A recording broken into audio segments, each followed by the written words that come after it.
views with respect to this bill. In this regard, Your Excellency, the bill was considered taking into account the views of the public and passed by the National Assembly last week on 19th. The bill is proposing amendments to various laws relating to taxes, including the Income Tax, the Excise Duty Act, the Value Added Tax, the Tax Procedures Act, Miscellaneous Fees and Levies Act, and the Stamp Duty Act.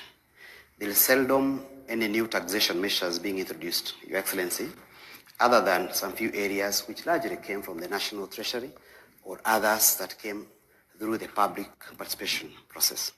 One of the key winners is the general public when it comes to the incentives to promote the telecommunication sector, because after public participation, the telecommunication industry asked the committee to ensure that investment allowance deduction for purchase of spectrum license or a right of fiber optic issued by a telco operator is one of the exemptions granted, and this is hoped that's going to be an incentive, and it is going to improve the telecommunication industry, Your Excellency.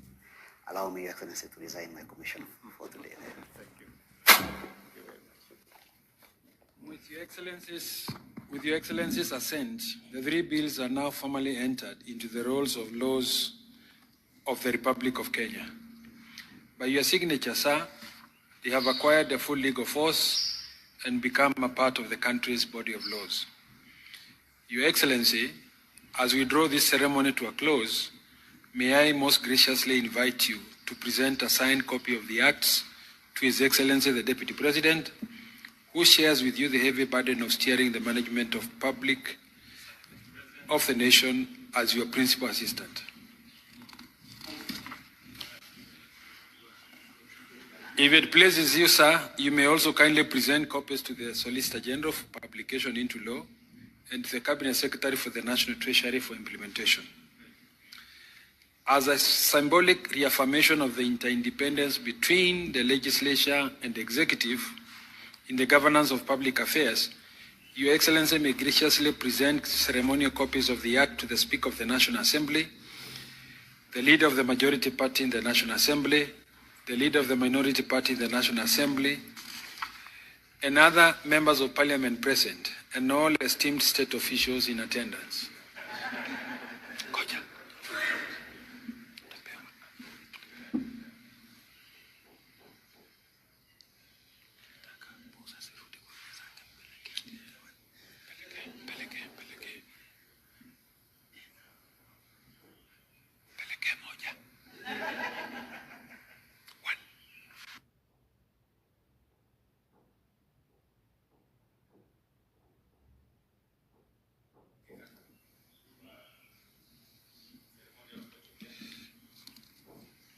In conclusion, Your Excellency will unveil and display an open ceremonial copy of the Acts, while other state officials shall bear closed copies, signifying both the solemnity and unity of purpose that defines this important constitutional process.